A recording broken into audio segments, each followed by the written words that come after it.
Welcome on my channel. और जैसा कि आप जानते हैं कि पेपर सीटेट का पेपर हो चुका है, आप लोगों का, आप सभी लोगों ने दे चुका है पेपर। मैंने देखा और पेपर मुझे थोड़ा सा लगा कि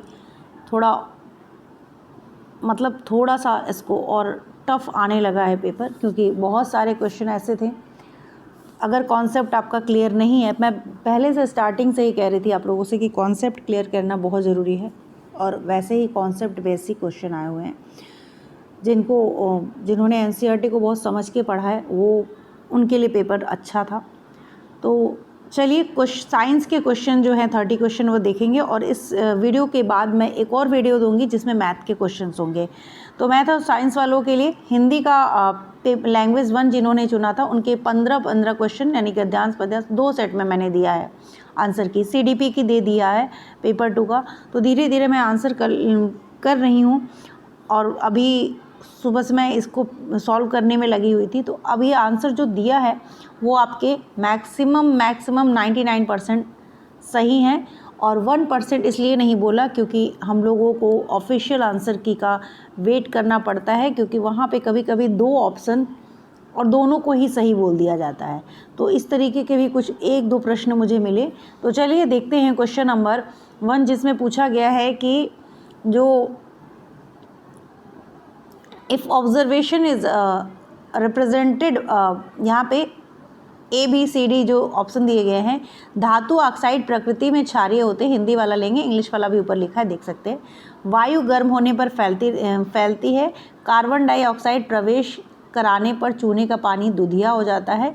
और सोडियम हाइड्रोक्साइड एवं हाइड्रोक्लोरिक एसिड जो है एक दूसरे को उदासीन कर देते हैं। यहाँ पे इनमें इस प्रश्न में ये पूछा गया है कि अगर अवलोकन यानी ऑब्जर्वेशन O द्वारा निरूपित है और I द्वारा अध्याहार निष्कर्ष यानी है, तो निम्नलिखित में से कौन सा कथन यहाँ पे सही है। तो देखिए यहाँ पे अगर इन चारों की बात करें, धातु ऑक्साइड प्रकृति में क्षारकीय होते हैं, तो यहाँ पे ऑप्शन नंबर 2 सही हो जाएगा आपका, क्योंकि ऑब्जर्वेशन में B और C आएंगे। वायु गर्म होने पर फैलती है, ये ऑब्जर्वेशन है, ठीक है। और कार्बन डाइऑक्साइड प्रवेश कराने में चूने का पानी दूधिया हो जाता है, ये भी हम ऑब्जर्व कर रहे हैं। जबकि A और D जो है वो निष्कर्ष हैं। तो ऑप्शन नंबर 2 के साथ यहाँ पे हम जाएंगे। क्वेश्चन नंबर, निम्नलिखित में से कौन सा विज्ञान में वैकल्पिक अवधारणाओं की विशेषता नहीं है। विचार स्थिर होते हैं, विचार परिवर्तन प्रतिरोधी होती है, विचार अवलोकीकृत विशेषताओं से विकसित होते हैं, विचार कारण और प्रभाव तर्क को प्रदर्शित नहीं करते हैं। यहाँ पे प्रश्न एक अवधारणाओं को विशेषता नहीं है पूछा गया है, तो नहीं है, इसके लिए जो आपका राइट आंसर हो जाएगा वो हो जाएगा ऑप्शन नंबर 4।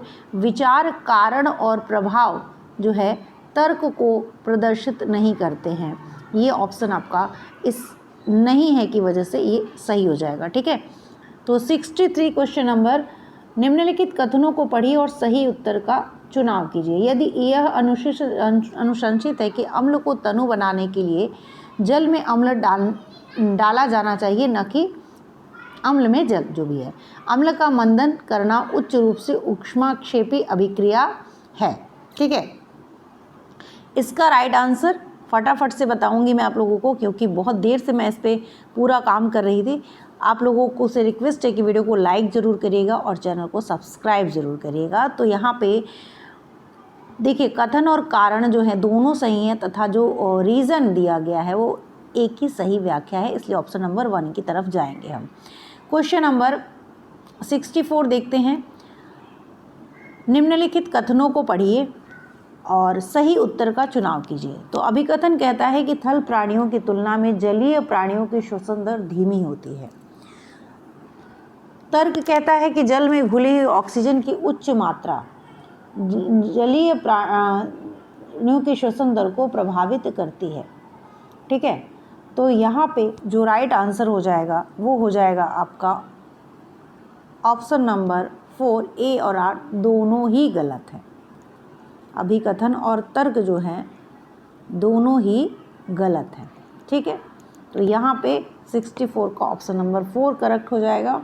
उसके बाद देखते हैं क्वेश्चन नंबर 65 क्या कहता है। सिनेमा हॉल और संगीत समारोह हॉल की छतें सामान्यतः वक्रित होती हैं। एक वक्रित सतह से टकराने के पश्चात ध्वनि तरंगे सभी दिशाओं में परावर्तित हो जाती हैं। देखिए, दोनों ही बातें यहाँ पे सही हैं, कथन और कारण दोनों सही हैं तथा आर ए की सही व्याख्या है। तो 65 का ऑप्शन नंबर 1 करेक्ट हो जाएगा। क्वेश्चन नंबर 66 की तरफ देखेंगे। कौन सा से वैज्ञानिक अनुसंधान अन्वेषण के बारे में सही है। परिणाम क्रियाविधि द्वारा प्रभावित नहीं होते। किसी अनुसंधान अन्वेषण में सामाजिक संदर्भ प्रभावित कर सकते हैं। आंकड़े और साक्ष्य समान होते हैं। कोई भी सर्वव्यापी वैज्ञानिक विधि नहीं है। यहाँ पे जो राइट आंसर हो जाएगा वो हो जाएगा आपका बी और डी, और ऑप्शन नंबर 2 इसलिए यहाँ पे करेक्ट हो जाएगा। क्वेश्चन नंबर 67 देखते हैं। निम्नलिखित कथनों को पढ़िए और सही उत्तर का चुनाव करिए। एक ताप अभिकथन कहता है कि एक ताप तीव्र बल्ब का पुतंतु टंगस्टन यानी टंगस्टन का बना होता है, और तर्क कहता है कि टंगस्टन का निम्न प्रतिरोध एवं उच्च गलनांक होता है।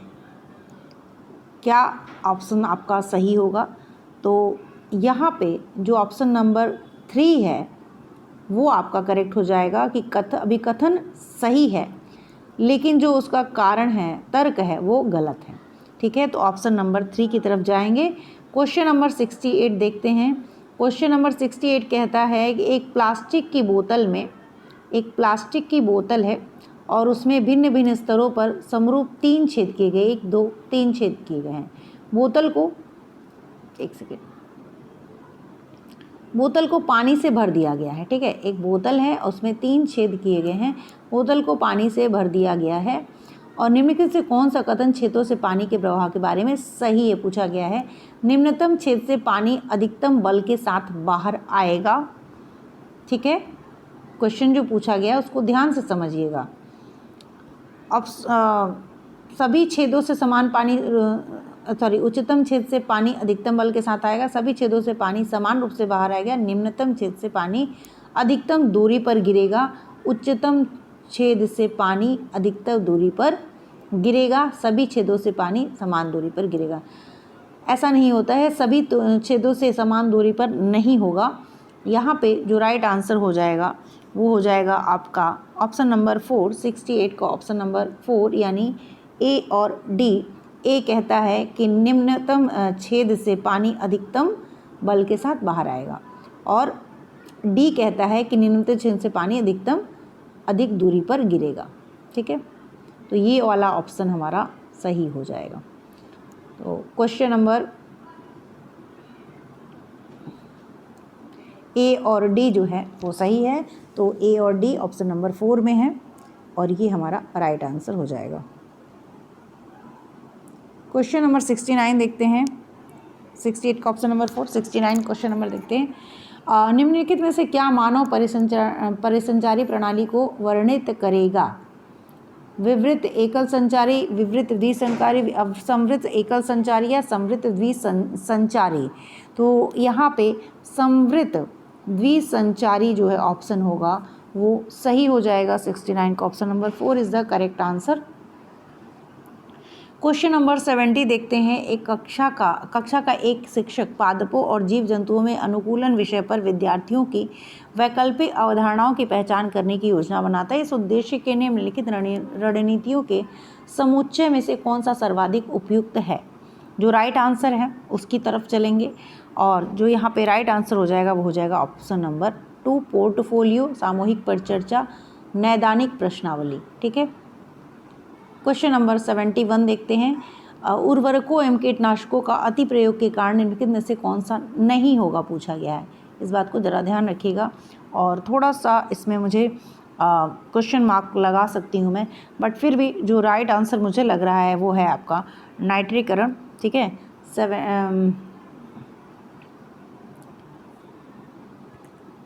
नाइट्रीकरण यहाँ पे ये होगा, क्योंकि इसके अति प्रयोग के कारण यहाँ पे नाइट्रीकरण ये चीज़ सही नहीं है, तो इससे 71 का ऑप्शन नंबर 2 की तरफ जाएंगे।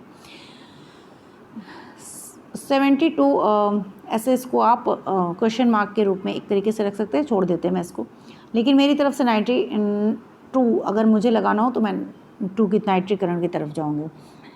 एक कार में ओडोमीटर नापता है। ओडोमीटर क्या नापता है भाई, आप सभी जानते हैं ओडोमीटर कार द्वारा तय की गई दूरी। तो ऑप्शन नंबर 1 की तरफ जाएंगे, 72 का option number 1 is the right answer. Question number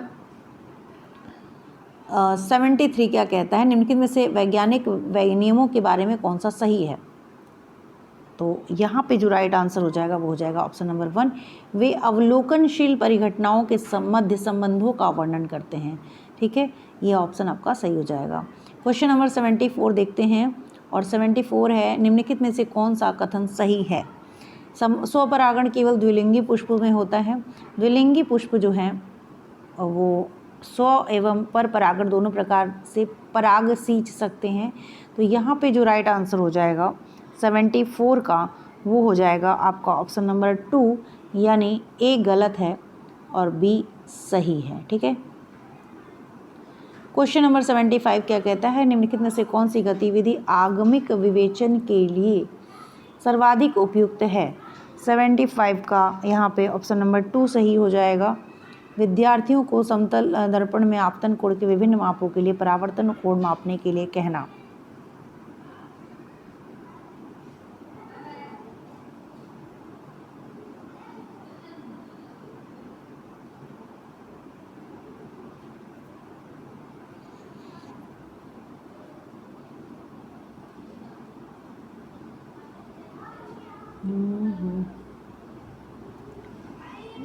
के लिए ठीक है। मैं इस क्वेश्चन को फिर से एक्चुअली देख रही थी। ठीक है, क्वेश्चन नंबर 76 देखते हैं।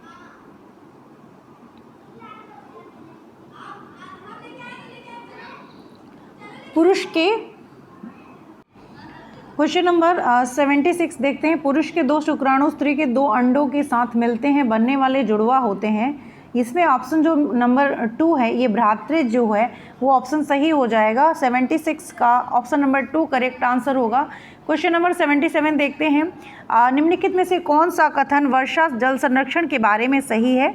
तो ये ऑप्शन नंबर यहाँ पे यह भू जल का संरक्षण करता है, स्थानीय प्लावन को कम करता है, जल निकास संबंधी समस्याओं को उत्पन्न करता है, इसका उपयोग फसलों की सिंचाई के लिए किया जा सकता है।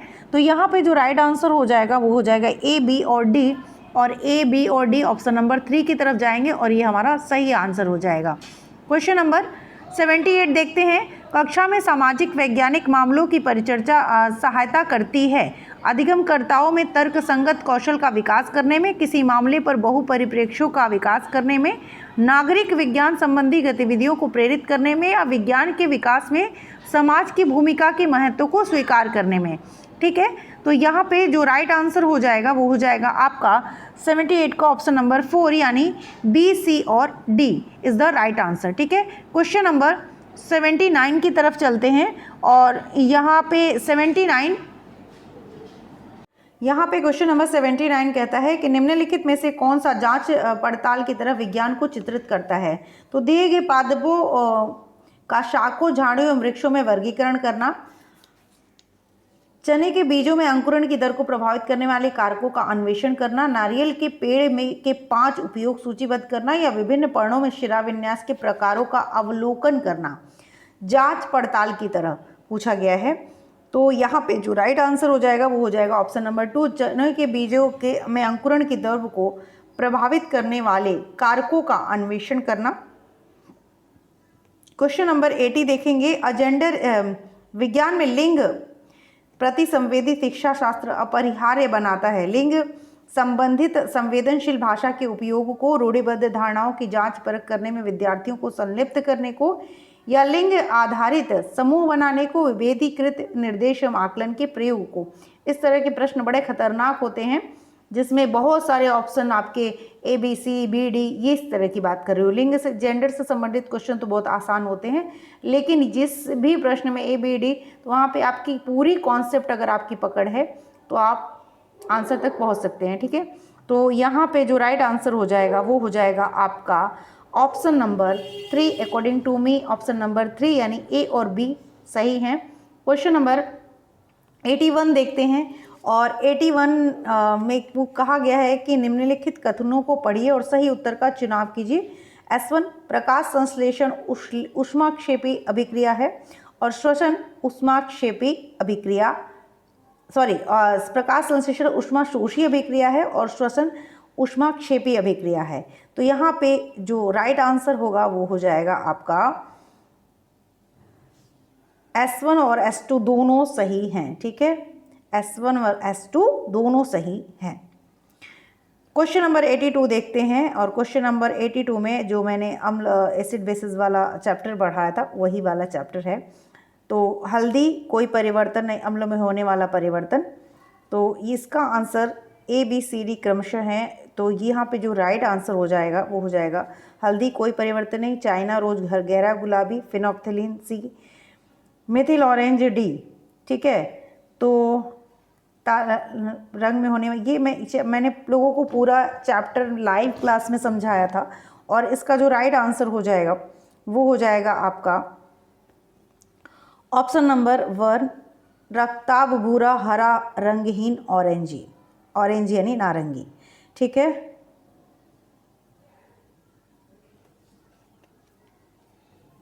तो अगर हल्दी जो है वो बेस में जाने पे कैसा रंग देती है, तो रेड कलर का, तभी मैंने गुड़हल का फूल बनाने का एग्जाम्पल दिया था जहाँ पे।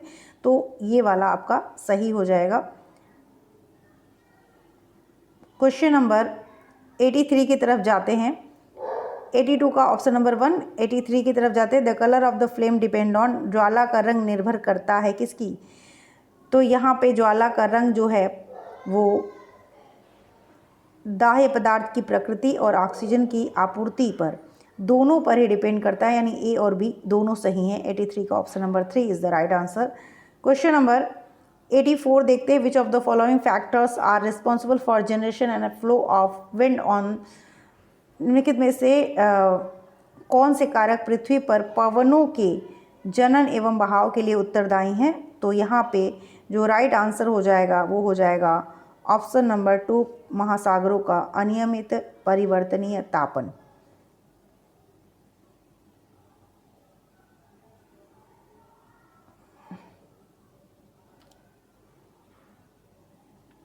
एक सेकेंड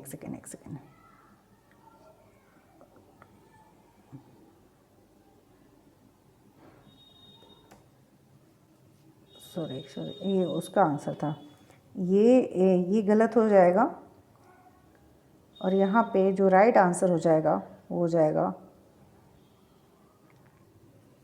A वाला सही होगा और C वाला पृथ्वी और सूर्य के बीच की दूरी। ठीक है, तो यहाँ पे ये आपका सही हो जाएगा। थोड़ा सा इसमें मुझे डाउट है, इसलिए मैं इसको क्वेश्चन मार्क के फॉर्म में रखूँगी। मैंने इसका एक तो मुझे ऑप्शन पक्का पता है, लेकिन थोड़ा सा ज़रा सा इसलिए मैं इस पे नहीं जाऊंगी। लेकिन फिर भी अगर मेरी तरफ से आंसर हो तो ऑप्शन नंबर 2 जो है A और C की तरफ जाऊंगी। ठीक है, क्वेश्चन नंबर 85 देखते हैं। A का परमाणु क्रमांक 13, B का परमाणु क्रमांक 17, A B से निर्मित यौगिक का रासायनिक सूत्र होगा। ये आसान क्वेश्चन है और इसका सीधे सीधे आंसर मैं आपको बता देती हूँ। ये इसका आंसर होगा ऑप्शन नंबर 2, AB3, ये रासायनिक सूत्र होगा। 86, निम्नलिखित में से कौन सा कथन ताप के चालन के बारे में सही नहीं है, पूछा गया है। ठीक है, तो यहाँ पे जो राइट आंसर हो जाएगा वो हो जाएगा आपका ऊष्मा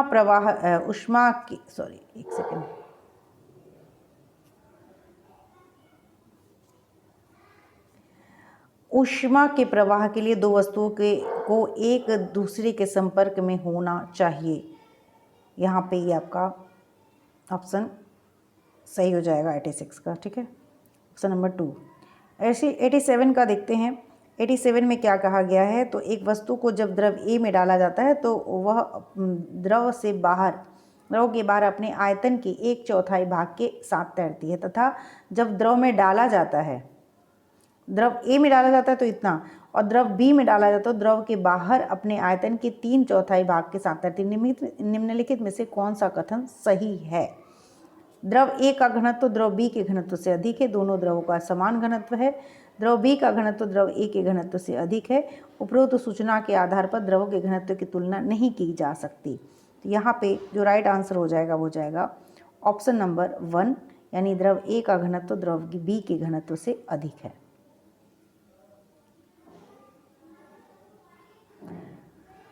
क्वेश्चन नंबर 88 क्या कहता है? क्वेश्चन नंबर 88 कहता है कि सुनीता शीत जल के बीकर में पोटेशियम धातु का एक टुकड़ा डाल देती है तथा अवलोकनों को लिखती है। निम्नलिखित में से कौन सा अवलोकन सही नहीं है? तो पोटेशियम जल के साथ प्रचंड रूप से अभिक्रिया करता है, ऊष्माशोषी अभिक्रिया है, हाइड्रोजन गैस विकसित होती है, फट ध्वनि सुनाई देती है। तो यहाँ पे जो राइट आंसर हो जाएगा वो हो जाएगा ऑप्शन नंबर 2, यह ऊष्माशोषी अभिक्रिया है। ये अवलोकन सही नहीं है। 89 कहता है कि विज्ञान कक्षा में अपसारी प्रश्नों का उद्देश्य हो सकता है आलोचनात्मक चिंतन को प्रोत्साहित करने का, विद्यार्थियों के बीच भेद का संचारण विकसित करने का, प्रतिभाशाली विद्यार्थियों की पहचान करने का, वैकल्पिक अवधारणाओं की पहचान करने का, विज्ञान में व्यक्तिनिष्ठता को स्वीकारने का। और इसका जो राइट आंसर हो जाएगा 89 का ऑप्शन नंबर 3, यानी ए, सी, ई और एफ। ठीक है, ए, सी, ई और F is the right answer. Question number 90 देखते हैं, और ये है प्रतिबिंब के आभासी और ऊर्ध्वतीषु वस्तु के समानुरूप वास्तविक प्रतिलोमित दर्पण की पहचान की बात की गई है। वस्तु के समारूप वास्तविक प्रतिलोमित विवर्धित आभासी और ऊर्ध्वशीर्षी आकार में छोटी। तो किस तरीके के दर्पण हैं, इनको हमको पहचानना है इन के आधार पर, दी गई सूचना के आधार पर। तो सूचना के अकॉर्डिंग जो आंसर होगा वो है समतल दर्पण, ए वाला, बी अवतल, सी अवतल और डी अवमुख, यानी आपका plane mirror, concave and convex. ठीक है, तो ये रहे हमारे आंसर। अभी मैथ के आंसर मैं आप लोगों को दे दूंगी, और अगर वीडियो अच्छी लगी हो तो चैनल को लाइक, सब्सक्राइब, शेयर करिएगा। ऑफिशियल की को आने दीजिए। आपके नंबर थोड़ा इधर उधर हो सकते हैं, किसी के भी आप वहाँ से आंसर अगर मिला रहे हैं, थोड़े आंसर नंबर इधर उधर होंगे लेकिन ज़्यादा नहीं होंगे। इसलिए आप लोग अपना जो भी करके आए हैं उस पर कॉन्फिडेंस रखिए। आई होप कि आप सभी ने अच्छा पेपर किया होगा। ओवरऑल आप लोगों को 90 मार्क्स से मतलब है क्वालिफाइड लिखा होना चाहिए। तो मुझे लगता है कि हिंदी का पेपर जो है बहुत आसान आया था। मैं जितना बता रही थी उससे भी ज़्यादा पैराग्राफ एक्चुअली बहुत ईजी आया था। जो मैंने देखा पेपर 2 का जो पैराग्राफ था, बहुत छोटा सा पैराग्राफ था, संस्कृति वाला, बहुत ईजी आया था। और उसमें भी संध्या वाला बात की गई, जो काव्यांश आया था वो भी अच्छा था। बहुत 15 नंबर तो ऐसे फ्री के थे जैसे। तो कहीं कहीं नंबर ऐसे हैं जो समझ पे आसानी थे, जो मैंने कहा था कि अगर आप बच्चों को ध्यान में रख के अगर जाएंगे तो पेपर उस हिसाब से है, और उस हिसाब से पेपर था। तो अगर कहीं गलत भी हुआ है तो ऐसा नहीं कि पूरा ओवरऑल मिला के आपका क्वालिफाई हो जाना चाहिए।